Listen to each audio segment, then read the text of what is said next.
I wanted to know because it's like, how did you do that? Yeah. Right? Well, it's just kind of funny, and it's just one of our things. We have that sense of humor where we were at GeekCon in Shreveport, Louisiana, a couple weeks ago, 2 weeks ago, I guess. Yeah. And we were the cosplay contest hosts. And I'm like, look, this is gonna be the first show that I'm at with two very large splints on my fingers. And so I'm just gonna come up with fun things to say to people anytime they ask me what happened to me, because it's just kind of our thing. We just like to have fun. And so that's what I've been doing. Sometimes I say I fought Chuck Norris. Sometimes I say I punched a shark, and sometimes I say I fought a bear. And it's just everybody knows I didn't. That's not what really happened. But it's just fun to have fun with. It, It's just fun to make light of a situation that's not fun at all. well, I just think like you probably give the most amazing bird right now, like seriously, Oh, because I know. right. Well, and it's funny too because there's been a couple of times that I've had so many x-rays and MRIs of these things, and there's been a couple of times that they've asked me to turn my hand a certain way and like move that finger, and I'm like, it totally looks like in the x-ray, I'm sure it looks like I am flipping them the bird. I'm like, but they asked me to do it, so It's okay. See, that's what you gotta do, like a special commemorative bird shot once in a I'm like, lifetime. hey, I'm injured. I'm not exactly. trying I to. think peace symbol is a lot more easy for her right now than middle finger, because I don't think you can get your The peace symbol happens on its own now. Okay, so actually, that's even better. Like the homemade peace sign. Yep. Honestly, My fingers are perpetually in the peace sign mode. that's totally a valid like greeting. And Yeah.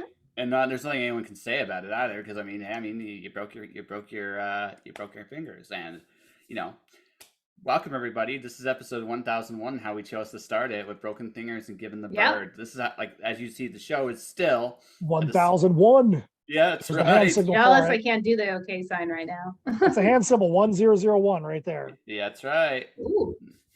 Yes, this is the binary one, as he so eloquently put it, and because this is the last month of the Twitch era. All right, it's the last month.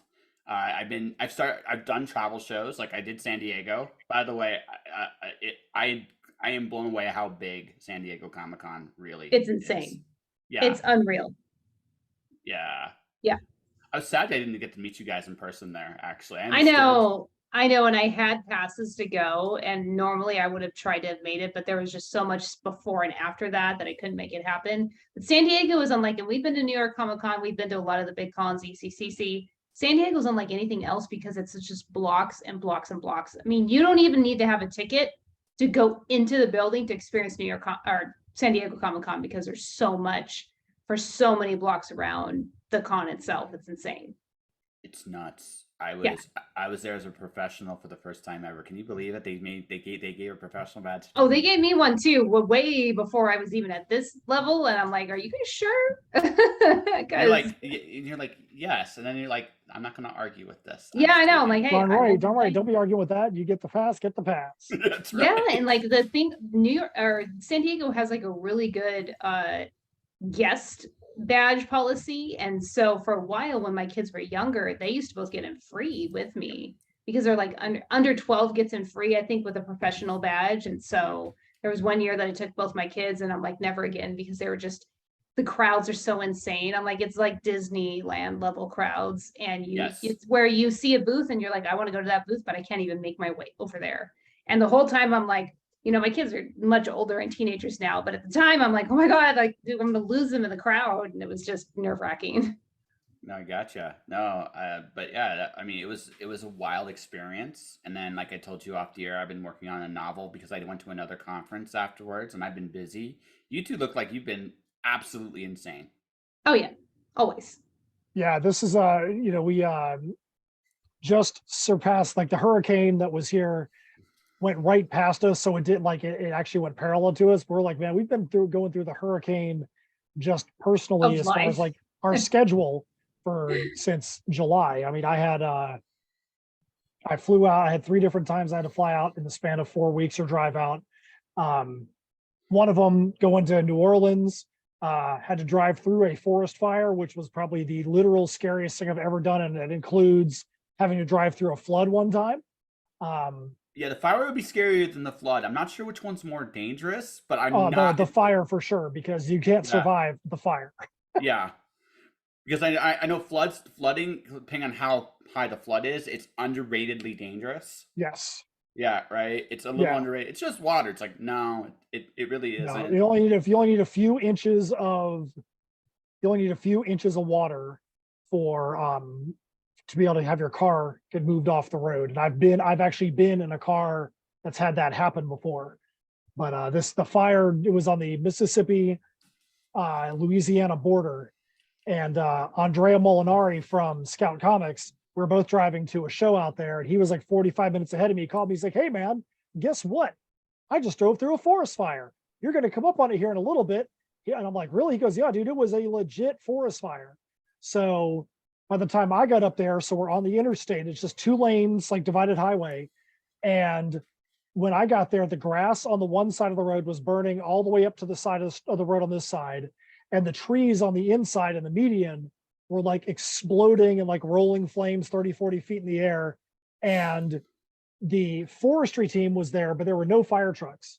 And we're going like 2 miles an hour. And they were like having the traffic go through. They were driving down the middle lane.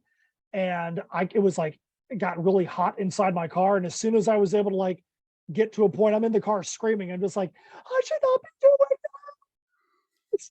And finally, when I could like get out of there, I almost pulled off to the road once I had cleared that and just caught my breath because that was scary stuff. Yeah, I don't advocate a stiff drink, but if you had one after that, after going through that, I would not have blamed you. Well, Yeah. I'll tell you, 3 days later, we're driving back. And when I got to that same spot on the interstate, there was still smoke in the same spot, and there was still little small fires in the exact same spot. I'm like, Yeah, they did not days? handle that well Like, at in all. 3 And days, they haven't done anything with this. I say that as a Californian who deals with literal fire season. I've got 3 national parks around me, so fires are just a part of this time of year, just like hurricanes are for Florida. And I'm like, yeah, they close roads down. They should have closed that road down way before that. They really should have. Yeah, but that sadly that's just a part of life for us. Driving through fires, it just happens.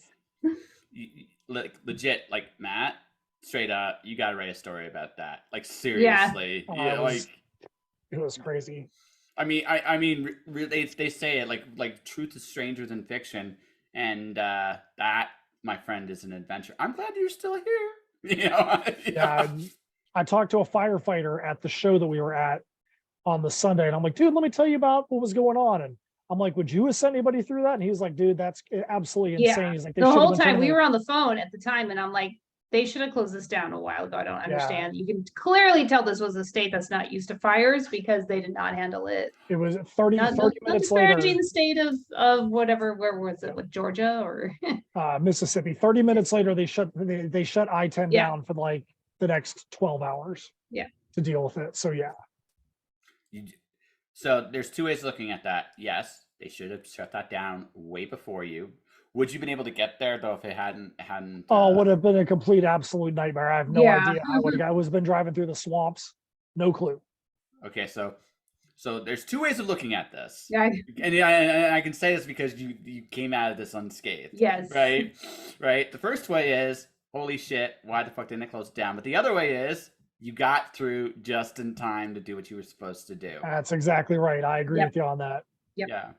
So we'll take the victories we can. We'll look at it that way. Yeah. Now, if it makes you feel better, like up here, like our what we deal with for snow up here in Calgary, like it's -40 here. Like just to give you an idea, like that. Yeah, like I can't even imagine that. Yeah. So sometimes our storms are really bad. There was so this is back in my 20s. We were going to, like, of all things, a Yu-Gi-Oh tournament back when Yu-Gi-Oh was somewhat sane as a card game. Yeah. Right? Somewhat sane as a card game. But we get to Red Deer, Alberta. Okay, so Calgary, south of Red Deer, was nice. Like, nice weather. Cool for winter, but nice. You could literally see the snow, like, almost coil around the road. And then from Red Deer to Edmonton, where the tournament was, legitimately speaking, it was the scariest blizzard ever. We had 2 gentlemen in the car that were around 400 pounds. We ended up positioning it so the weight would balance because the cars that were on the side of the road, like the amount of them was ridiculous. That's insane. No, like yeah. Like we think sometimes like we got this all managed. Like no, we don't. Like the weather is still king. I don't That mind does it, not compute for Californian and a Floridian. I don't mind it. I don't mind it if it's cold. I can't stand it if it's windy. Windy kills me, man. And in Florida, you'll get a couple of weeks where you're like, it's in the 20s or 30s, but it's really cold. But yeah, when it's windy, that just brutalizes me. I'm not ready for that. So for me, it's not wind, it's cold and wet. Like there's a wet cold and there's a dry cold. Wet cold gets inside you, like it just legitimately gets into, yeah. But windy is tolerable because you can actually sometimes use that to your advantage sometimes, right? But dry, like that's the one thing about where I'm at. It's a dry cold. Don't get me wrong. And once you get past minus 35, like no one cares. Like it's just fucking cold. But I mean, but but there is a point with us up here that is just like the dry is way better. Whereas if you were to say like where you guys are at, okay, where Matt is for sure, that dampness would make it so much worse. It's weird. I can't even compute negative 35. That doesn't even make any sense. Don't I was hoping to be out of here before, like it's gonna be springtime when I'm out of here, because that like once the novel's done, pretty much my focus is like keep doing what I'm doing for the travel show, but save up as much money as I can so that when the springtime hits, I'm out. But I'm not gonna lie to you guys, the thought of being another winter here, ugh. I can't even imagine. I can't imagine. We have to drive up. We have mountains all around us. We do have snow, but we have to drive up to go like play in it and sled in it, and then we come back down to the desert where we're at, and then it's nice. And that's about my fill of snow. I couldn't imagine having to deal with it every single day. Yeah, it's weird. Our weather's weird with it too, which yeah. So I mean, like to the extremes of where we're all at. Like you got hurricanes. I've never experienced that, right? And you're in California, so California gets everything, like right, depending on where you are in the state. Flooding, mudslides, fires, earthquakes. It's pretty apocalyptic, actually. And we even got a hurricane a couple weeks ago. Yeah. So they're like nothing's off the table. There are some tornadoes sometimes. Yep. Now that all said, if I did have my way, if I will say this, going back to the San Diego thing real quick, if I had to live in one space, that would be it. Absolutely. It's beautiful year round. It's always like that. I love Carlsbad, which is kind of like a suburb of San Diego, very, very, very expensive to live, but it's one of the most beautiful places in California, and it's just idyllic. It's like 70 degrees, 80 degrees year round. It's just perfect. It is, and yeah, I'm going to make it work someday. That is a plan. So way. Anyways, yeah. Plus, really good Mexican food too. Oh, absolutely! So. I loved it. I loved it. I'm going to surf. I'm going to try to take the chance to surf more next time. Like that was fun. Yeah, that was super fun. Well, you guys. So you got like I'm going to ask it like this.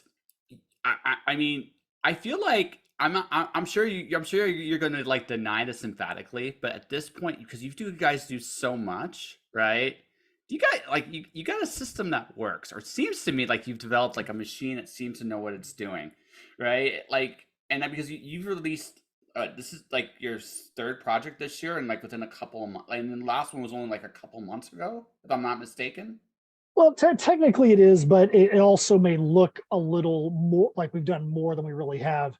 Because we released Heirs of a Seal or the Perilous Prospects Book 2, but that was a campaign that ran last year and it dropped at the beginning of the year. We did Misfits Clubhouse, Sharks, Dragons, and Little Red Wagons. That was the first Kickstarter we ran this year.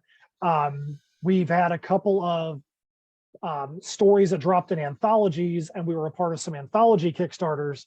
So this technically is only our second campaign this year, even though we've been a part of like 5 because of the other anthologies like Cthulhu Invades Neverland, Holiday Spirits 2, Holiday Spirits Summer Special. But yeah, we do have a system that works. Doesn't mean that it works as fast as we want it to. We always want things to work faster than it does at the moment. We are always, even right before we got on here, we were talking about different ways to make our system more efficient, whether it be the titles or whether it be live show preparation, things like that. We're always looking for ways to make the process work smoother. No, it's fair. It just you guys seem like to have your shit together, and it's a compliment because that's a hard thing. So like much respect because I'm still trying to get my shit together, and it's hard. No, it's a lot of work. Like I think a lot of people like this stuff's fun, but it is an incredible. It's an incredible amount of prep and work and getting people to care. And I mean, I mean, I've become fans of you guys, but I mean, it's been a process, like the whole way through, and that's why I'm just saying, like, much respect to the both of you because it seems to be paying off. We're trying. It's tough though. It's a tough, especially now the economy's tough. I think that, and I know Steph would agree with me on this. I feel like live shows are going through a transition right now, where it's very difficult for the vast majority of people like us to make the kind of money that you need to make to sustain a business at a live show. You mean like conventions and stuff like that, right? Not like live streams that we're on right now. Yeah, conventions. Those things are very difficult. The economy's tough, so it makes Kickstarters difficult. So yeah, I think that there's a lot of transition happening right now. We have to always be looking to see if we can stay one step ahead, and it's very tough. It's very tough. Every day we're looking to find that way to keep that 1 foot ahead of where the industry is. Well, like for me, like one of the things I've been watching and observing is like it's interesting. I think the other big change that's happening with comics too, to some degree, is the Kickstarters itself. I'm not always sure it's even necessarily that the economy is bad. It's just there's a lot of good books out at the same time now, right? Like I mean, Kickstarter is a giant like machine. Like okay, there's your book, okay. Edward Davis has a book right now that's really good. Rick Offenberger has a fun little collection going on right now, and these are just people I know. And there's lots of other things happening all the time. It's almost as if like it's caught fire, but now it's like as a, again, I'm not saying you're going to walk away from Kickstarter anytime soon, but it feels like one of the things that everybody's looking for now is what audience have we not found yet that we can tap into. Oh yeah, it's a tough time for Kickstarter, and it's interesting because some of the creators that we've seen that have had very successful Kickstarters are still funding at the end of the day, but they're not getting the numbers that they used to see. It's usually, even the people that get multiple thousands of dollars are getting a little less. And while the average person listening might think, oh, well, they're still getting money. No, because that money is all going to produce the entertainment that they are making.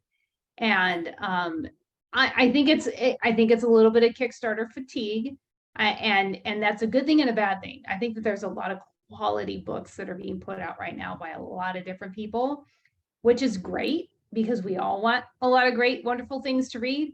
But it's also difficult for creators because we're all up against equally, wonderful books and creative endeavors. And so there's only so much money to go around. And when the consumer is going to Kickstarter and they have 5 different things to choose from, and they can only give their money to 1 or 2, you're in a stiff competition, and it's tough.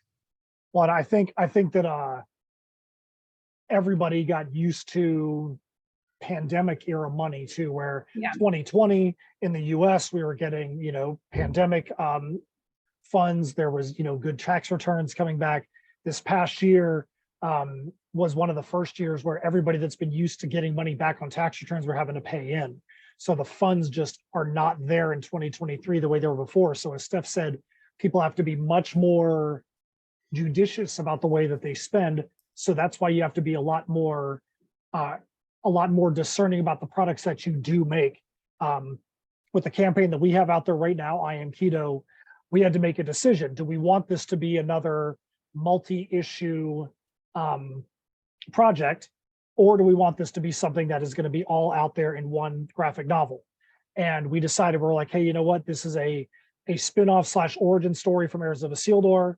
We're going to do this as one shot, even though it's going to be a graphic novel. So the issue price is a little bit higher than if you're to go out there to get a 24-page comic, but you're going to be saving a lot more money than if it was 3 different campaigns, 3 different single issues, 3 different sets of shipping, especially for someone like you being in Canada. You know, if you were like, hey, I want to go get Am Qido, I want a physical copy, you're only having to pay that international shipping once instead of thrice. So it makes it a lot more palatable. So those are the kind of decisions that we've had to make on this campaign to really try to make sure that people can look at it and see that there is value and bang for their buck, along with a really good story as far as we're concerned. Yeah, and I'll vouch for you guys. You guys have good stories. I enjoyed Misfits Clubhouse a lot. It was fun. It was a lot of fun. Good. So, We love hearing that. yeah, it was Saturday morning cartoon. That's what it reminded me of. Particularly like there's a show called Recess. That was that was what it felt like. It felt like that show. It's like, if that was what you were going for, you guys knocked it right out of the park. That's exactly it. That's exactly it. Misfits Clubhouse is exactly, you know, Saturday morning cartoons mixed with Wreck-It Ralph, Fairly Odd Parents, Gravity Falls, Ed, Ed, Nettie, Recess, you know, the things that you were used to seeing in that kind of environment. Absolutely. Yeah. So, but I mean, but you're expanding the Heirs of Isildur universe. Like I said, I've been seeing lots of your newsletters and stuff like that. So, why the origin story? So, when we were plotting Heirs of Isildur: The Perilous Prospects, the story arc, we had a lot of characters that we considered to be built into the arc. I mean, we had a ton of them that we had named. This is what's going to happen with this guy. This is going to happen with that guy. But over time, and one of the things that Steph did that was really helpful when we were putting that together, I had a lot of notes, like the digital volumes of notes for this arc. And I just basically opened up the folder, so to speak, and was like, here, help put this thing, let's put this thing into an actual story. And one of the things that we did was we decided against utilizing a lot of the potential characters we were going to put in there, because it was just going to become too much, and it was going to start pulling the story off into just down paths it didn't need to go down. And Qido was one of those characters. Right off the bat, we agreed this guy has to be in the story. When we did the marketing for Perilous Prospects 1, he was not mentioned. He was like one of the big surprises in Perilous Prospects 1. We didn't mention him. He wasn't in the Kickstarter campaign. He wasn't anything, because we wanted people to be like, holy crap, here's this guy from feudal Japan, you know, from the Far East, and now he's in this steampunk village. This is crazy. We had good reaction to Qido when he came through. We always wanted to do an origin of his. And we thought he was going to just be a few-page story that was going to go into the trade paperback when we got to that point. And as we started putting it together, that's exactly not what happened. We were like, there is a lot more story here that could be told. There's definitely a lot more than if we were to, let's say this, every time the length of the story increased, it was because we felt like we'd be doing the story an injustice to not increase it. There was cool stuff that needed to be explored, characters that needed to be unveiled, relationships that needed to be built up, so that, hey, it's fantasy horror. We had to build it up so we could tear it down. You know, so that's why it expanded into what it is. And now it's kind of like what Tales from Nocturnia was on a medieval side. That's what this is on the Far East side. Yeah. So is this like Far East is in like mythology, or is like a martial arts kung fu-esque kind of deal? I don't know if you wanted to answer that one, Steph, or not. No, it's we say it's fictional Far East because, and the catch for the tagline is, if Mortal Kombat and Soul Calibur met Mad Max. Okay. Because while we don't try to be accurate to history, we want to make sure that we're not being disrespectful to cultures or history. Mm-hmm. So there's a lot of research that was done to make sure that that we weren't doing something that was ridiculous. Like, you can't set a story in New Orleans and have the Eiffel Tower be there. Mm-hmm. You know, so yeah, we wanted to make sure that we're still being respectful there. But just think about the styles that you see in Mortal Kombat, or the styles of Soul Calibur, and then mix it with some post-apocalyptic Mad Max stuff.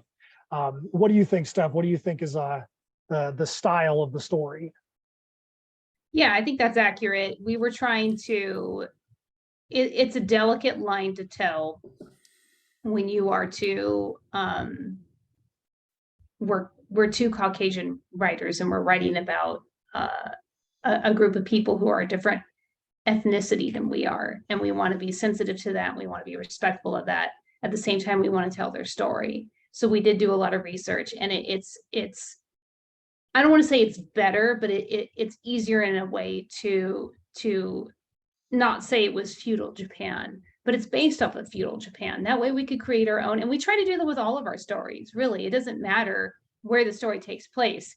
Heirs of Isildur is in a fictional town called Shadow's Haven that is based off of, Sweden, Norway, that area of the world, but isn't set there.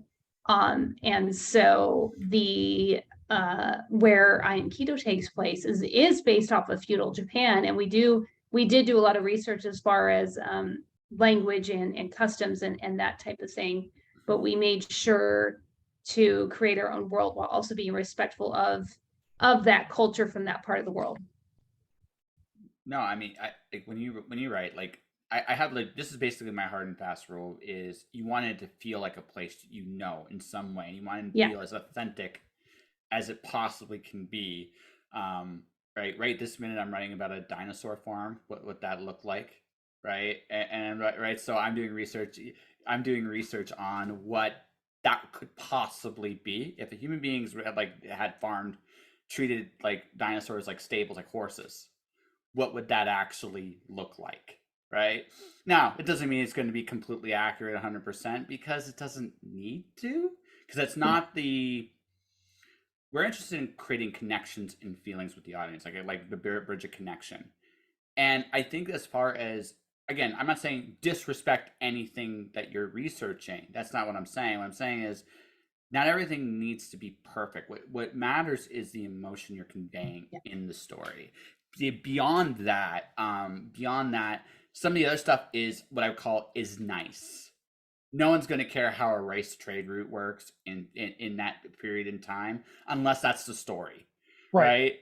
No one's going to care about that, but they might care about the fact, like, okay, how they talk, the food they eat, maybe depending on the age of the audience you're targeting, how they swear, because that's a big cultural. Right. Yeah, I mean, so, I love that. No, because it's true. It really is. No, it's true. Like, if you go across, like when you travel, like if I'm speaking to somebody in a different language, the very first thing I usually ask is, okay, how do you say this, and how do you say this word in swearing? Because it does two things: it breaks the ice. You get the sheepish little grin, and they actually will tell you more often than not. But the second thing is, like, that's where the connections are. Like, it's where we're alike. Like, you highlight the differences enough that, okay, it's a different place, but where I think good fiction is really, really cool is, okay, I see the differences where we're like. Where does that bridge work? Does that make sense? Oh, absolutely. We always say that our mantra is we want to create characters you can relate to and universes you want to escape into. And when we look at the characters that are in Am Qido, some of the main characters you start off with, Qido is actually a twin to his brother Kenji. Kenji was born 3 minutes ahead of Qido, and that actually plays a big role in the story, because the kingdom they live in, the Yamaran Empire, the firstborn in every household gets the opportunity to audition in front of the emperor in their 21st year, what's called the Day of Allotment, to one, to become a part of the elite guard, but also anyone who becomes a part of the elite guard, their entire household gets raised in social status. So Qido was literally 3 minutes away from having the opportunity to be that person. But because he's never known anything different than being the support for his brother, the trainer for his brother, helping him to get to that next level. We get to see the kind of family relationships, how the parents basically, I don't want to say worship, but how they put Kenji on a pedestal, because that's their meal ticket. If Kenji does the stuff right, then they get to have their social status raised. Qido can do nothing to raise the social status, only Kenji. We get to see how their friends Mayu and Tatsumi also play into this circle. We get to see what happens when they get to that day of allotment.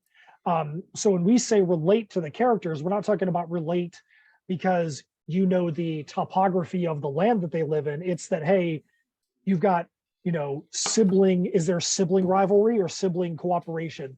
Is there friend rivalry or friend cooperation? Is there struggles with the parents? Is there struggles with the other people that are in the community? So you have all those things that are playing a part. And the great thing about the story is that's only one very small aspect of the story overall. It sounds like, at least the first part of what you're describing there too. I'm going to ask from, because both of you are accomplished performers, right? You've seen what, like, this almost feels like in some ways is like Kenji was picked for fame. Like he has an opportunity to become something greater. And I've seen this, especially in the United States. It's notorious with football players, but it's not just football players. It's anybody with talent. That expectation of bringing everybody up to the next level, right? This feels like I'm not going to ask a spoiler, but I think it's just I have a hunch. If he doesn't make it, like, what happens to him afterwards, right? Well, I can say this. You can probably get a little more insight into that if you go over to the Kickstarter page and go look at, and we showed you the theme song. Yes, we did. Spiral into Madness is a lyric video and the theme song that we created. I played the music stuff and I put the video together and the storyline to it. And the lyrics in that story are told from Qido's perspective about situations that relate directly to what you're talking about right there. So it's a part of the spoiler of the lead up for the story. Yeah, no, I just bring this up because it sounds to me like that is like it feels like a natural theme here. And what I'm actually doing right now is I'm putting the link right now into the Twitch. You can't see it. That's, again, unfortunately, the downside of Zoom is Zoom and Kickstarter and then Twitch do not like each other very much. If you like sibling brothers, but yeah, it's links up there for folks that want to check it out right now. Am Qido is 60-page graphic novel. You can definitely check that out. I'm going to plug it again at the end of the conversation, but it is up there right now so people can take a look for themselves. And the funny thing is, it's actually going to be 80 pages. That just shows how the story has built. When we built the Kickstarter page and got it approved, it was only at 60 pages. And since that time, it's now 80 pages. Well, this sounds like it, like, because honestly, like, now, again, I'm not anything you guys have done in the past, because honestly, I've enjoyed your work, but this feels like a more personal story. There are, let's say this, and I think Steph would probably have maybe a different opinion, maybe similar, I'm not sure. We definitely really enjoy all the characters we've created in this story. And there have been times, because of it being fantasy horror and the kind of story that it is, the catch literally is that this is a tragic tale of an empire's ultimate demise. So there's times when we're like, it hates that we're having to do this. We hate having to do this because we really like X character or X scenario. And sometimes we're like, do we really want to do this? Can we talk ourselves out of it? But we know we can't because of what it is. So yes, we really come to really enjoy these characters and wish that they had a different path in some points than they really do. Okay. Yes. No. Okay. No. Nothing to add there, Miss Steph? No, I agree with everything that Matt said. And I think that every story that we do is personal in a different way. Mm-hmm. And with this one, Qido was a character that I really loved right kind of from the get-go. And it's different enough of a story to stand out amongst our other titles. And for me, that's what's important, because we don't want to just come across as, one-hit wonders where we only write steampunk or we only write medieval or fantasy, and there are elements of fantasy in this story, obviously, but there are also elements of horror, and there are also elements of drama and friendship, and there's a lot of deeper undertones to it that I personally appreciate. No, I think, like, honestly, the best characters come from pieces of ourselves. Like when I had like this big giant epiphany earlier this year, holy shit, I'm writing my story. Like not necessarily like in this like no, the character's not me. But what I care about in the moment um is definitely there, right? And like the novel I'm writing, I mean, I've said this in a few podcasts in the past. It deals with my fear of never falling in love, right? Never falling in love again, right? It's there's a real element to that. I'll never fall in love again. Exactly. Lie. Yeah, no, I already know better than that. I know that'll happen again at some point. But that fear is real, right? There's a real, tangible fear. And it informs the story I'm telling. And I'm like, okay. Like you don't fight those feelings, you let them out. Like, right? Because that's where the real stuff like Qido sounds like I mean, on the flip side for Mr. Qido, the one good thing about being in his position is in one sense he's freer than all the other characters. He has no expectations. That's exactly right. That's a great point. And because you know it's an origin story, you know Keto makes it into Heirs of Isildur somehow. Yeah, exactly. I mean, so obviously he's still there. So that's a good thing. So you can at least take some solace that no matter what might happen, Keto does make it to that story. So then the challenge then for you guys was to create the right amount of tension with everybody else. Yes, absolutely. And this one has a lot of I don't even want to say tension, but just plot devices that go amongst all the relationships between the characters, whether it be friendship or a parent, parent to child or a sibling. We kind of put it all in there, which is important to me with any story. And that was one of the things when we were developing Tales from Nocturnia that I said early on, is I said, we're in this medieval kingdom and we're writing all these random characters, but none of them are related to each other. And it's a very small kingdom. Like some of them, there needs to be some relational situations going on, whether it's they're married or they're in a relationship or they're brother and sister or father and daughter. There needs to be something, because all these people can't just be living in this tiny little village and not be related to one another. And when you bring that in, you bring in a sense of drama and intrigue and something that everybody can relate to, whether we have good relationships with our family members or bad relationship with our family members or friends. We all can relate to that. It's a lot harder to feel attachment when it's just a bunch of strangers bumping into each other. So we've really focused on that with this story, which I really love. And it's not what you would expect, because it would be very easy to write a very predictable love story between certain characters, and we didn't want to go that route. But we also kind of left it open for interpretation in a way, I will say. And I don't feel like that gives anything away by saying that. But it's really about friendship and the bonds of family more than anything else. And the thing is too, that Steph said to me early on, it's marketed as fantasy horror. And she's like, I always want to like not give too much away. I don't have enough of that movie trailer mentality, because in movie trailers, they're just like, we don't care what the plot of the movie is. They just want to go pull whatever they possibly can out to make you want to go see the movie. And this story, you've got the whole other side of things. I don't know if you saw yesterday, we released or did a bigger expose on the Dark Conquester and Soul Ripper facing covers that we did.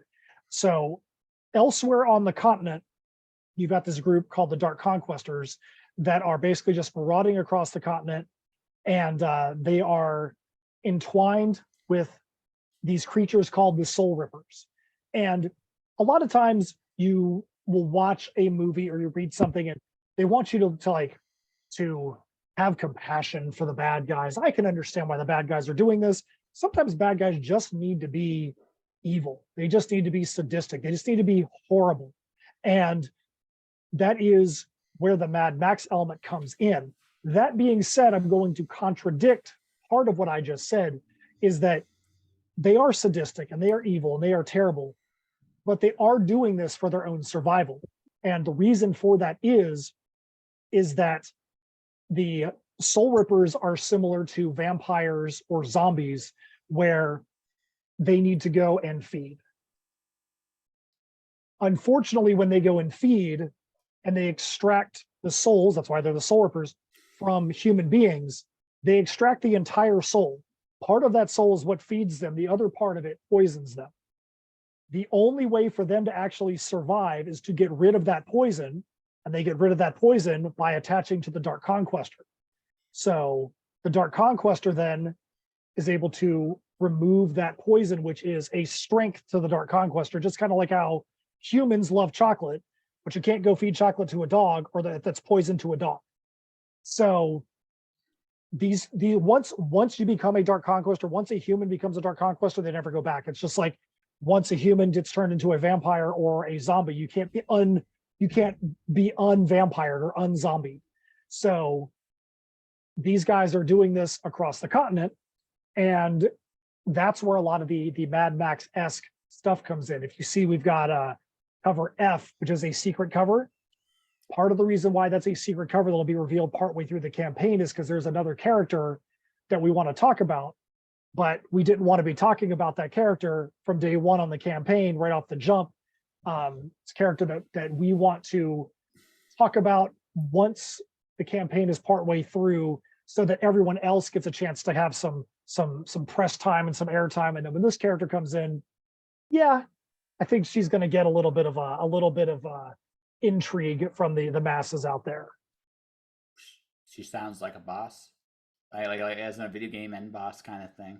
I think that's a possibility. I mean, we've already seen that on the Yamaran Empire side, you've got Emperor Kanakatu, and you've got his Mujutsushi, which are his magicians and conjurers, and you've got Iwazu, the head of his elite guard. So we've only been showing the regular, I don't want to say regular, but just the masses of the Dark Conquestors and the Soul Rippers. And yeah, the character that's going to come up is going to have a little bit more oomph to her when we reveal her. Yes. Okay, gotcha. Wow, there's a lot to unpack there. I kind of want to talk about, like, I realize, like, when you market a book, you got to make it like talk about movies. I think one of the things is all a movie, like when you talk about movie trailers, all a movie trailer cares about is getting your attention. Oh, yeah. And actually, right, that's all I cares about. I've actually stopped watching movie trailers. Like I only watch them if I'm curious about a movie. I avoid it every other way I can, because what I have found is, much like you just said, sometimes what I get in the trailer and what I expect there and what I get in the movie are completely different. And this ages myself. When I watched The Matrix, I loved how they did their trailers. Like, you knew nothing, and you go in and just blew your mind. I realized I don't want. Do you know how hard it is to avoid a Star Wars trailer? By the way, Oh yeah. That's the hard thing, is it's even, and the thing that drives me nuts is you have, if there's a streaming show, you have to watch it and it comes out at midnight, and you get on at 8 o'clock in the morning and half of your feed is already watched. I'm like, what are you guys doing? You're watching this at 2 o'clock in the morning? Like, go to bed and don't post spoilers for those of us who wake up at a decent time and haven't seen the show yet. No, but I mean, it's like honest trailers like are rare things. So I try to like they really are. And I find, like, with especially today, like this is just, again, this is a personal opinion. I think the more authentic you are with your project, the more you're going to reach people today. I think people are I mean, don't get me wrong, a little pomp and circumstance is great. Like you said, your mysterious character, that's a little bit of fun pomp and circumstance. But I'm also betting the other reason kind of you've held her in reserve is you want to make sure people know what this story is really all about before you do it, because you don't want to just have the pomp and circumstance and people have an expectation that one thing, and then it's something completely different. They're like, well, I didn't get, this wasn't what I paid for. That's exactly right. That's exactly right. And yeah, like you said, if that character was revealed right at the beginning, they would lose sight of what's there. And if you look at the covers we've released so far, the covers have got large groups of characters where we wanted to make sure they all got their own time to shine on the covers. You got the Waterfall Warriors, where you see some of the characters they got their chance. You've got the Mujutsushi, where you got them and Kanakatu on the cover. Then you've got the Dark Conquestors and Soul Rippers, where they all get covers. We just felt like there were so many characters that we wanted them, just kind of like if you were playing a video game, choose your character. And you have your opportunity to go through and see the characters. We wanted the covers to kind of do the same thing. Okay.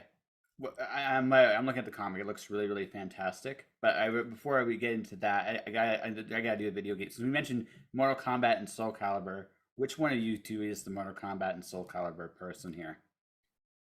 I am definitely the Soul Calibur person. Okay. Yeah, me too. Actually, it's kind of funny. I didn't play much of Mortal Kombat, but I have of Soul Calibur, but like later on, like when I was, in my 20s. Keelik was my guy.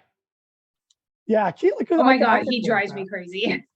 He's one of those that I'm like, man, that is a character I do not want to fight against. No, I'm more into like the crazy guys like Yoshimitsu and Voldo, but Yoshimitsu's fun. He's fun. My other personal favorite is Ivy. I love her. Yeah, she's cool. She's cool. Dalzim is the one that every time somebody plays him, I'm like, hate Dalzim because he just can do that teleporting and it just drives me crazy, but it's fun. One of my but things I'm to the do type of player that you hate playing with, where I just try to back somebody into a corner and just hit them over and over That's again. fair. I used to be no, I look at it like this. Here's the deal. If you're a button masher and you beat me, I deserve it. Yeah, that's how it is. Like I treat this, if I know what I'm doing or know what I'm doing, you can get through that. Yeah, I can get through that. If sure. I can't, I deserve to get my ass kicked. That's just the way it is. That's fair. Yep, I agree with that. I haven't gone in and created the characters yet, but all the characters from Heirs of Isildur and some from Tales from Nocturnia are created in Soul Calibur. And I don't know if it was you or someone else that asked me about the same question about Mortal Kombat. To me, the way that this is like Mortal Kombat is in the aura of the fact that you've got all these warring forces that want to come in and battle. And just last night I had somebody ask me, is there a tournament? And I'm like, no, this does not have a tournament. It doesn't mean that the characters aren't going to have opportunities to use their advanced skills, but this is not like you're going to see a spot in the middle of this like Scott Pilgrim where you're going to have Scott come in on one side and somebody else come in on the other side and ready fight. It's not like that. It's the aura of the characters and the overarching ominousness of what's going on where there shouldn't be any ominousness going on. Mortal Kombat's has got the best world building of any fighting game, like bar none. Like I like it's not my I'm a Street Fighter guy ultimately, and I like Street Fighter. I think Street Fighter is a great game. I think, but of all of the fighters, Mortal Kombat has legitimately some of the best world building I've ever seen. All the characters feel different, unique. They've what's the word? They've bought into their own process. And all the characters have fans. They're all and they do such a wonderful job of every character feels like they have a purpose of being there. Every character feels like there's even though it's a tournament, it feels like they have their own personality, their own drives, their own ambitions, their own goals. And that's a testament to them. Like as much as I love the aesthetics of Soul Calibur, I don't always feel that the characters are as defined, right? That's just that, right? And that's a testament to Mortal Kombat. And that's more so than it is a knock to Soul Calibur. Just Mortal Kombat's had a long time to figure this out. And yeah. I think Mortal Kombat having movies and other forms of media helps too, because there's other ways to develop it outside of the video game. Oh, absolutely. I still think my personal favorite was the YouTube show. They actually did when they tried to revamp it a few years ago. They had they revamped it almost from the point of view of the military. I thought that was such a neat idea. I kind of hope they do that in some form or fashion down the road, but I digress. No, like I said, like that's what it sounds like. You're like same thing. Like it sounds to me like in this particular case, it's because again, it sounds like a very personal story. As much as it's about a fall of an empire, it feels like at heart, it's a personal story about a family, about a family in the midst of at the twilight of this empire. I'm going to assume it's the twilight of it for various reasons, but based on what you've told me here, but it feels to me like one of the things, like you guys really had fun putting this world together, building it, making it what it is. And I guess the other question is, since you said this earlier, it's like these characters have to have this tragedy stuff all here, right? But it sounds to me like if you had your way, you'd come back to this world again somehow, some way. Oh my gosh, yeah. And it was funny too, because I know both of us have said it, but it's really easy to when you're talking in the early stages of the characters in the world and what's going to happen, it's really easy to say what's going to happen to them. But then when you have to actually write it, and you've known the characters a while, you're like, do we really, is this the direction we want to go? And you kind of second guess yourself, because as a viewer, if you're watching this as a movie, or as a reader, if you're reading the book, you're going, oh, I don't want this to happen, or do I, or is this cool, or is this sad, or is it's everything, it's all of it. So yeah, we just got a page of art in just yesterday, and we're almost done with the book as far as the art goes. I mean, talking 80-page book, and the art is well into it. So it's not like we're talking about, let's go fund this thing and now we'll start actually getting it drawn. We just got a page of art in yesterday that is probably one of the best pages that Alessandro Ventura has ever done for us. And we're like, oh, we can't wait for people to see this. But there is no way people can see this page because it is so unbelievably spoilerific that you'd be like, you bastards right off the bat. But like, if you saw that page, you'd be like, I don't like you guys anymore. Yeah, and then people would be like, well, we don't need to read the book anymore, so we can't do that. Okay, maybe not this page, but okay, so I have two random tangents to go. We'll go to the first one. Sometimes again, when you have that emotional gravitas in there, it's like, oh, you bastard, I need to see what happens next, right? And right, it may not be that kind of page, but there is a little bit of that. I want to, like, I've come to the conclusion, like, I don't want to make my reader just feel one thing. I want them to laugh. I want them to be pissed at me. I want them to feel happy for me. It almost sounds like I want to engage with them in an abusive relationship, because I want to get them to feel a gamut of different things. Yes. Yeah. Well, if a reader doesn't feel for your characters, if you do something good or something bad, then you haven't done a very good job of building up those characters into somebody that they actually will care about. That's part of the reason why, as you see in the Kickstarter long link, why it says 60 pages in there, but the book is going to be 80 pages, because we had the script developed out at the beginning, and as Alessandro would draw certain things, let's say he got 5 pages in, 6 pages in, 8 pages in, we would then go take another look at the script and following and say, okay, we see how he's drawing this. We don't have this script formatted right for the way he's drawing it right now. We need to expand this out or expand that out. Or he's like, guys, this thing here that you've got me having 8 panels on this page should be a 6-panel page and a 2-panel page, or this should be a 2-page splash. And so we're like, okay, well, if he's going to do that, then we need to expand this out a little bit more, because we wanted to make sure that certain aspects were developed. We went back and looked at the original script. I think that a lot of those emotional connections you have to the characters aren't as developed enough. So that's what we had to do, was expand it out so we had room to put those emotional developments in there. And I think one of the words that we haven't really said yet that is a big draw of this story is layers. There is a lot of layers in this story. So it's not like the good guys win or the bad guys win, or this is clearly the good guys and this is clearly the bad guys. There's a lot of people that might win or might lose. There's a lot of people that might, you get to see a lot of different things take place as the story unfolds. We know that Qido makes his way into Heirs of Isildur. This story is going to help you to understand, when you're reading Heirs of Isildur, who this character is. He's very mysterious. When you see Qido on the first page of Perilous Prospects 1, he tells you that he is the sworn protector of Akanakatu, and he is wondering if Merc and Shiver are conjurers that have brought him into this place. So he's very concerned about how he's even here in the first place. That's about all you really get to know about him. Even though he's been all the way through Perilous Prospects 2, we just don't get to explore that. Now, once you see this, you're going to get to see a very deep dive into him, a deep dive into what the Yamaran Empire was prior to him coming through.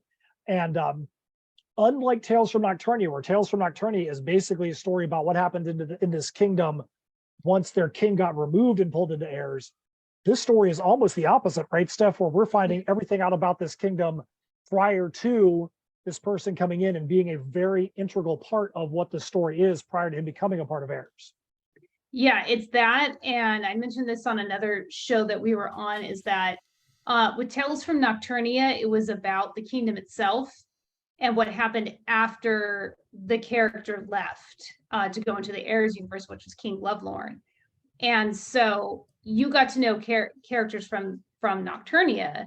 And this is a little bit of both, but it's also a deeper dive into Qido and his you're going to understand his motivations and his emotions and what he's been through a lot more. And it makes you kind of think too, okay, well, there's other characters in Heirs who have come through these portals, and I think that I know them and how they're responding to the things that they're going through currently. But I don't know. I know a little bit. We give information about the past that they've been through and but we don't do that deep dive. And so I think even with the other characters in Heirs, as that story progresses, readers may look at those characters and go, okay, I know enough about them to know that they've been through a lot more than what I even understand. Okay, so so I'm gonna go back to something you guys said earlier, and then we'll wrap this bad boy up. And that's this. You mentioned this earlier, like, do we want to kill him? Don't we want to kill him? I have a story I'm going to share. So there was it was the third book in my series for a publisher, and about 2/3 of the way through it, one of the characters literally tapped me on the shoulder and goes, "You have to kill me now." Right? You have to. And it was like a big part of me was like, I didn't want to do it because in particular, she still was one of my favorite characters I've ever written. Just total badass. But she had to die. It was the right move in this story. And I felt something when I killed her. So if I felt something, anyone that read that would feel it too. So when you got to was there a particular, again, you can't spoil. I'm not asking you to give me the name, but did you experience something similar in this story? Oh, for sure.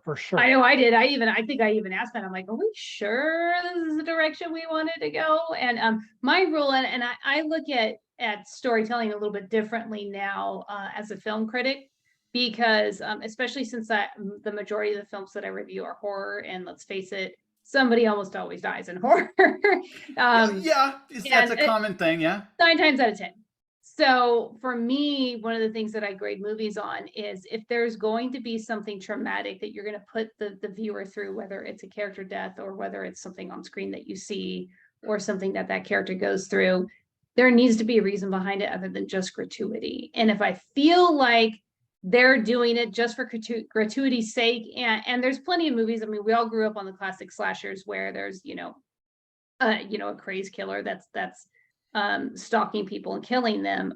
But that character, whether we agree with it or not, still has motivation. It's just a really bad one. Yeah. So if I feel like the creators are just doing something just for dramatic or silly purposes and it doesn't fit with the rest of the movie, if the whole movie is that way, that's different. So for us, it had to make sense. And in this story, it makes sense. And we're not saying that there is a character death or not, but there's definitely some characters that go through some stuff.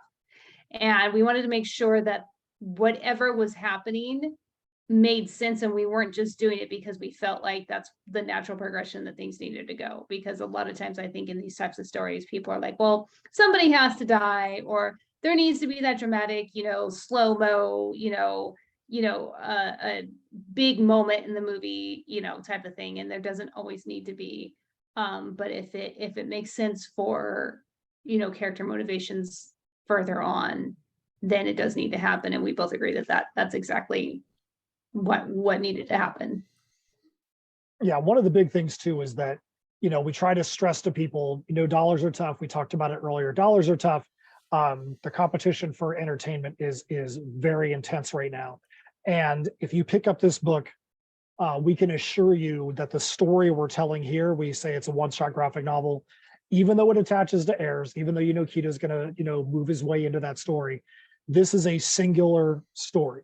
That doesn't mean that there's not small doors that we may leave open for future purposes. But we can assure you that Qido's story in the Yamaran Empire is complete when this book is done. We're not going to be like, oh, let's go have we lied to you guys, and now it's not one shot, it's a 2-shot. So you can rest assured, like we said, instead of making this 3 separate Kickstarters with 3 separate costs and shipping and all that stuff attached to it, it's one story. And that was interesting for us too, because we're not used to doing that. Most of our stories were like, what's going to be the cliffhanger at the end of this issue that we're then going to have to resolve the next issue? It was, what are going to be the mini cliffhangers as we go through the story that are going to make people want to keep turning the page? How are we going to be able to make this a valid, and I don't want to say satisfying, but valid conclusion for a reader to go, you know what, they told us the truth. This is the end of Qido's story in the Yammer Empire. And they did what they said. Now, if I want to continue following Qido, I need to go over to Heirs of Isildur and see how he interacts in the Heirs of Isildur war. Okay, so I guess we could definitely go down a little bit of this. I think the big thing about a bigger graphic novel, like you just said, it's not about cliffhangers in the same sense. Your job is basically, can I keep my audience turning the page? Because if I can do that, right, it's a good book. Ending or not, it's a good book. Like, you get to the point where you're like, where's the rest of it? And even though you've told the full story, you're like, I've won. Like, that's what you hope for when you create something like this. But I think I will ask this. Obviously, I imagine there's a 2-pronged purpose to this, not just telling a great story, but also this way, to help you guys in the future, if this does really well, you'll be doing this with other characters down the road, I'm assuming, as well, telling them their story in some form or fashion, whether before or after. I mean, I think that would be part of it. But the other question, Binding, is this: even though this is Qido's origin story, it sounds to me like you'd like to come back to this world again someday. So this part of it someday. So if this goes well, will there be more? Let's put it this way. Yeah, we always say never because you never know what's going to happen. Right now, I mean, sure. Who the heck knows? Because right now we're focused on where this is. Are there doors that are left open? There's doors that are left open in Misfits Clubhouse. Every good writer is going to make sure that they leave a little door open if they wanted to come back. But who the heck knows what world there would be to come back to, because we're already saying it's the tale of an empire's ultimate demise. So will there even be a world to come back to? Who knows? You're going to have to read the story to be able to find that out. I'll be good. I'll be good.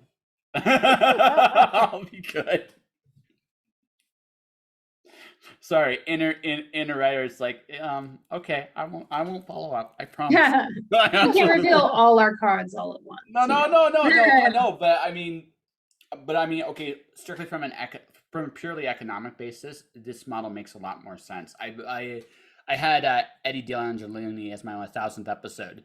I now actually have a story of, but we've talked about this. Like, I think comics is, as a general rule of thumb, I think are going to go to thicker formats as time goes on, because, like, okay, I still buy singles at the comic shop. I still do, but I don't buy anywhere near what I used to. And I know, and the honest truth of the matter is, when it comes right down to it, with a handful of exceptions, like, one of the reasons I'm not buying as many singles issues is Kickstarter, right?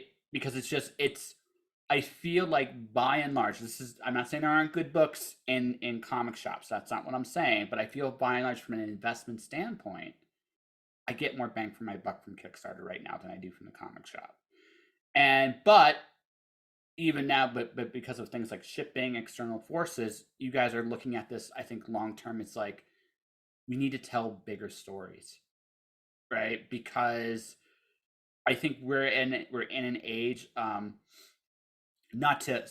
here, I love manga. I love Japanese light novels.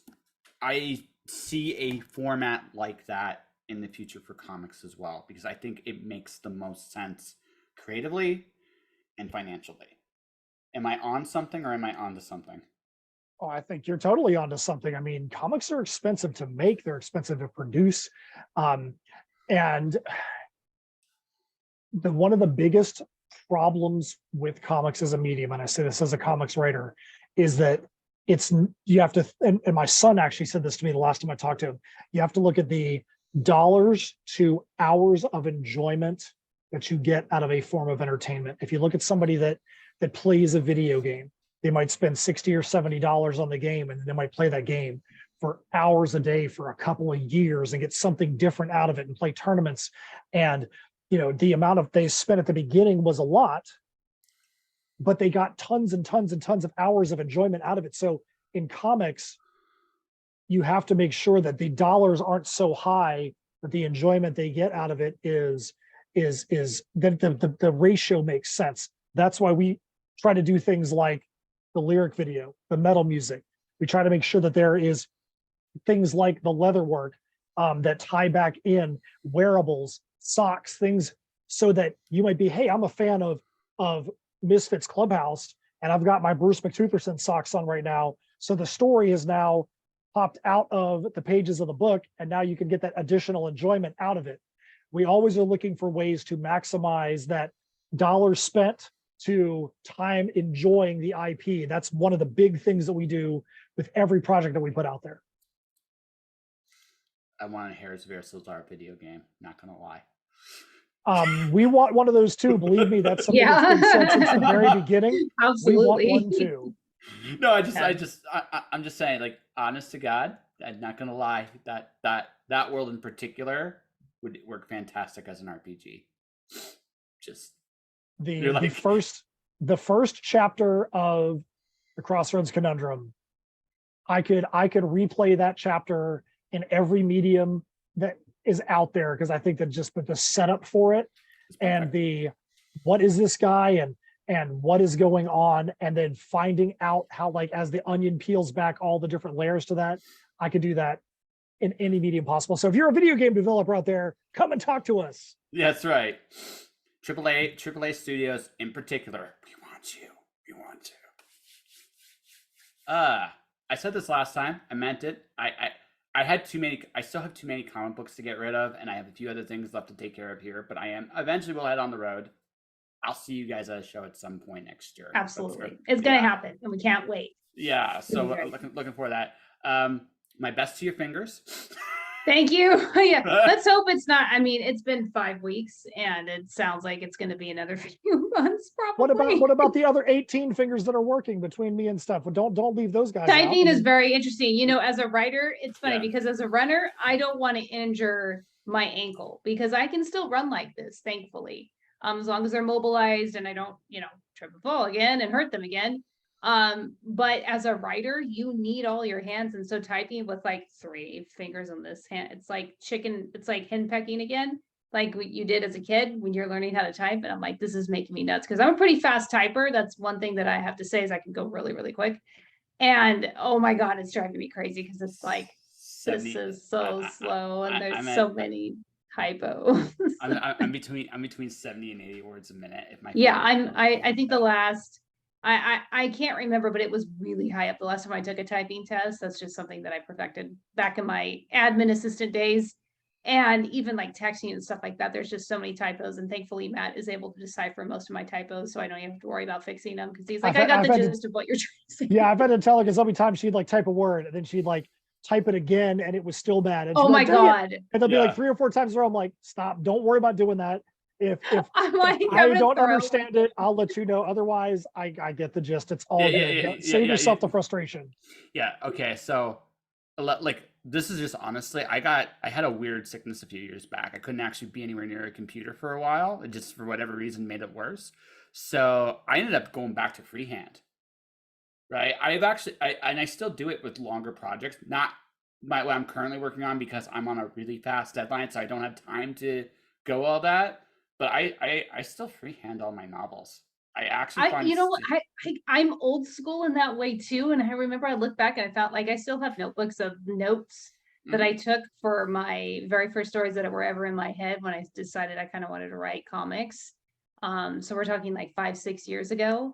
And I have notebooks of just stuff I've freehanded. I'm like, why did I do that. I could have just typed it up in Google Docs or something, but there's something really, I don't know, it just makes you feel like a writer, because that's what writers do. We write in notebooks. But it's not that, it's a different part of the brain. So actually what I Yes. what ended up happening was when I went to type it, I would kind of do a half edit, because you can't, let's be honest, I can't edit my own shit to save my life, and I already know this. So, but you do get a chance to kind of refine your idea, and you're coming at it from two different parts of your brain. Generally speaking, I found it's made my work stronger ish. You know, but I mean, that's the thing. Like, yeah, I just wondered if you, because of your, because yeah, I would dread typing with the way your fingers are. Oh right my now. God, Yeah, it is. I mean, it's just, I've learned how to do a lot of things. Like, I was running with a friend the other day, and I had to tie my shoe, and she's like, "How did you do that so quick?" And I'm like, you learn how to do stuff with, the appendages that you have left. Yes. And so there's some things I've become really adept at, with, missing like the two main fingers that you need. And it's funny too, because I'm right-handed and I injured my left hand. So a lot of people are like, "Oh, at least you still have your right hand." It's like, yeah, but you don't realize how much you need your helper hand until it's injured. There's so many things that you do with your right hand, but then your left hand, like cooking and doing dishes and cleaning and all of those types of things, that, or driving, that that make it so difficult. And it's just, yeah, you learn how much you take for granted the use of fingers. You really do. One of my Or worst hands or mistakes whatever. I ever made in my life, I broke my right arm badly when I was in second grade, and I had to learn how to write and do everything with my left hand. And I actually was able to do that when I was in second grade. I could write with my left hand. And as soon as the cast came back off, stopped doing everything with my left hand That's and back to my right hand. And I'm like, Yep. I should have just kept on so I could be ambidextrous. That's exactly what happened to my son. He broke his wrist really bad in first grade, and it was his right wrist. And so he learned to do everything with his left hand. And we're like, he's going to be ambidextrous. And he was like, his writing was looking really good with his left hand, because it was weeks and weeks and weeks. And then it was the same thing. And it was like, it was all lost. And he's just, I mean, he was eating with his left hand and everything. And so we're like, wow, he's going to be like ambidextrous and everything. And nope. As soon as the cast was off, he went back to straight right-handed. So the discipline, folks, it's a real key. Yeah. So Matt and Steph, thanks for coming back. Like, Thank you yeah, for man, having always. This is Yeah. always a show that we enjoy coming on. We love the questions that you ask. You try to do a deep dive and ask very thoughtful, intellectual questions, and we always appreciate that. Yeah, well, thank you. You make me. I Sound love the smarter fact you ask a whole bunch of questions that you knew we weren't going to answer. Yeah. because that's the fun. It's how It you should is. think. It is. I agree. It's how you should think, and Yes. also, but also, like, this is also, like, for me, it's as much a learning experience for me too.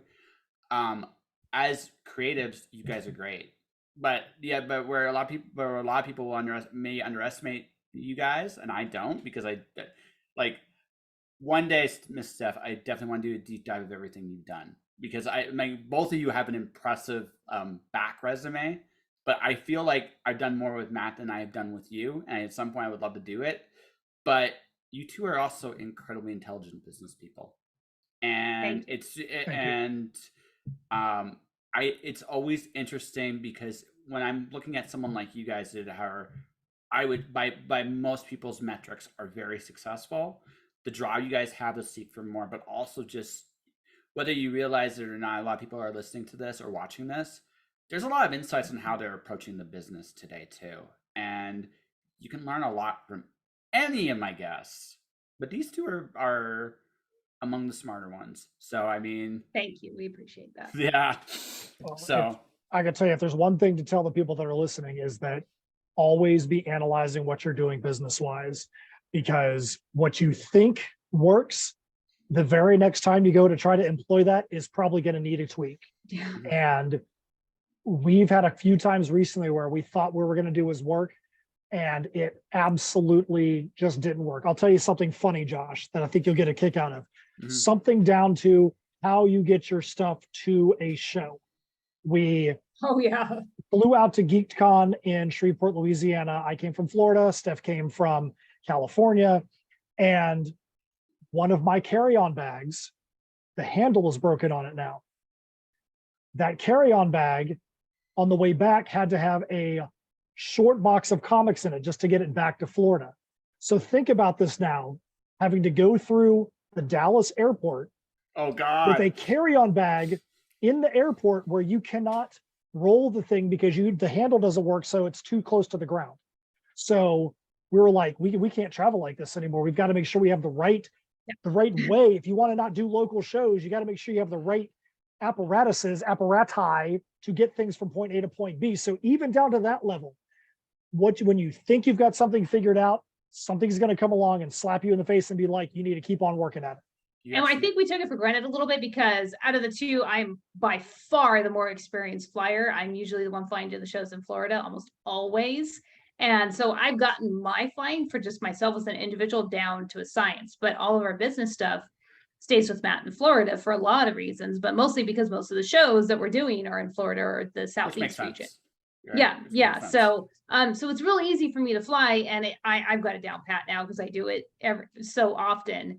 And normally, so we're still kind of learning, like Matt said, how to fly with our merchandise with the few times that we do it when we're not driving. And normally that would be something where something like that where Matt is 6'3", and so a broken handle on a carry-on bag, he can't like bend over like halfway and like roll the thing. So normally that'd be something I could help out with, but I was needing his help because I could barely travel with one hand. And so it was just a mess. It was a mess, but we managed. Actually, now that you brought up Dallas, it makes me sad because me and Steph were actually in Dallas airport at the same time and didn't realize it. And what's funny about that is Matt had texted me, and it was like this weird thing that day where I was having like zero reception on my phone for whatever reason. I think it was the middle of summer and everybody was traveling, and so the Wi-Fi signal was just killed.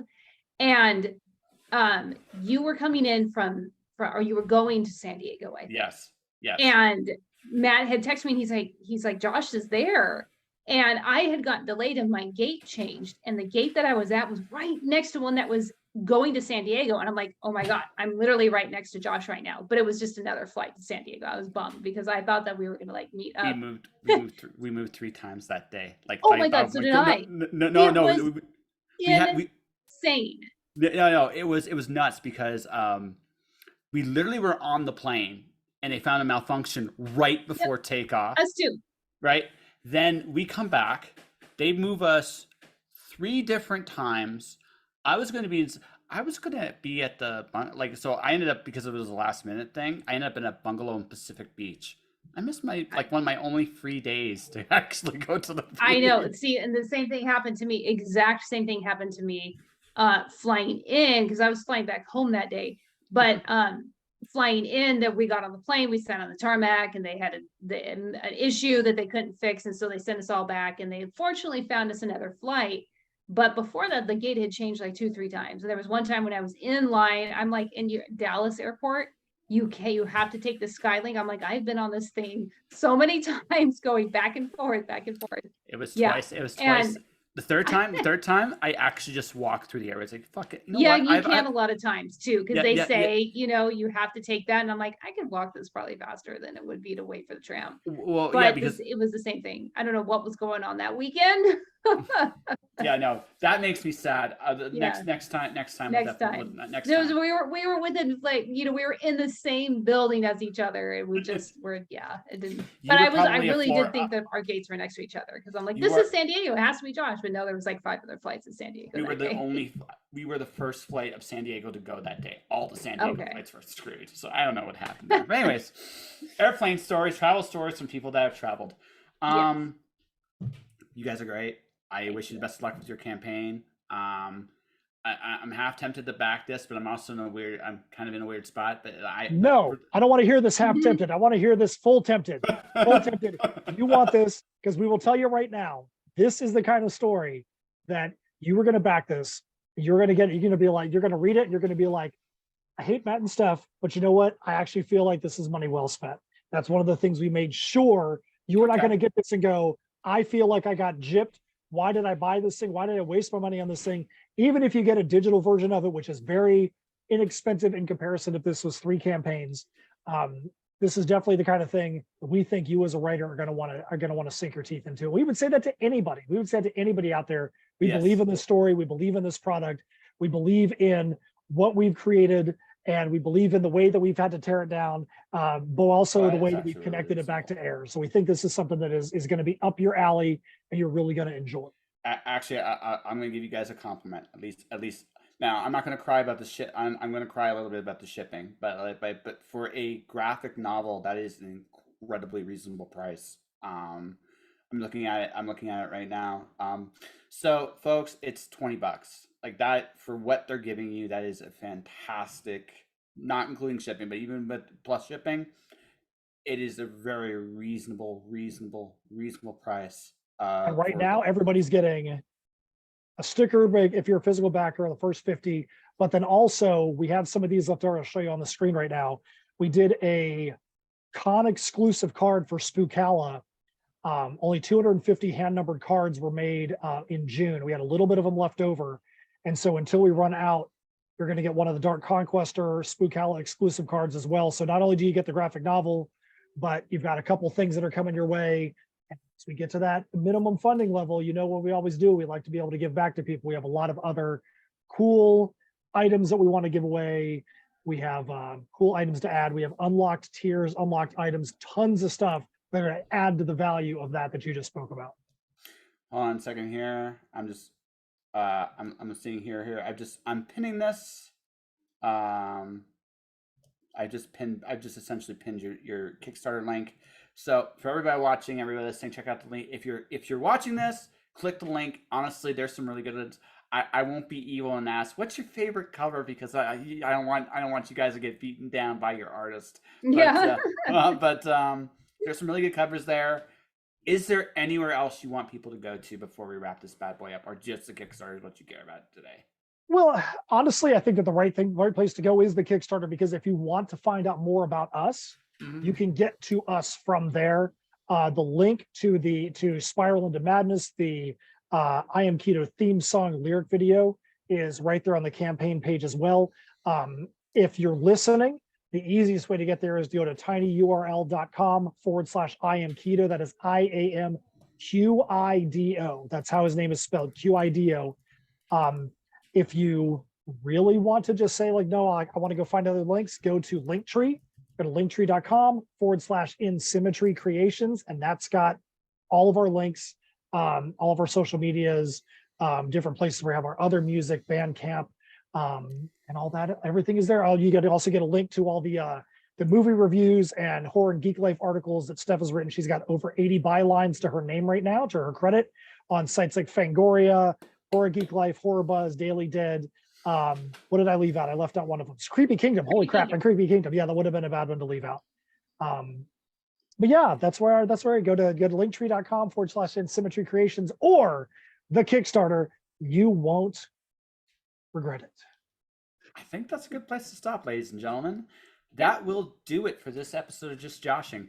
I will be back next week. This is my last month on the Twitch era, so there's my guests are just some of the people I've always I've always wanted to have on the show, or people like personal favorites like Matt and Steph right here. That will do it for this episode. Thank you for watching. I'll be back Tuesday. Stay for everybody watching, everybody listening. Thank you for watching. Thank you for listening. Stay inspired. Keep shining in the dark. And I'll see you guys next time. See ya. Thank you.